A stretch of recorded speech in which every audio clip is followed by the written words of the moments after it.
ছানা বা পনির খান? আচ্ছা, ছানা তৈরি করে ছানার জলটা কি করেন? ফেলে দেন?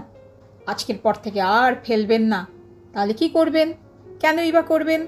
চলুন জেনে নিই। প্রোটিন সমৃদ্ধ, তাই শরীরের স্বাভাবিক বৃদ্ধি ও গঠনে সহায়তা করে।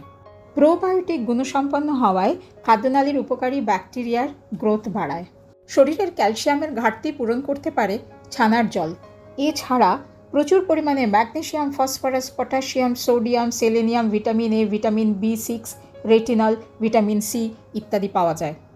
প্রায় 93% জলীয় অংশ থাকায় ডিহাইড্রেশন রোধ করতে পারে।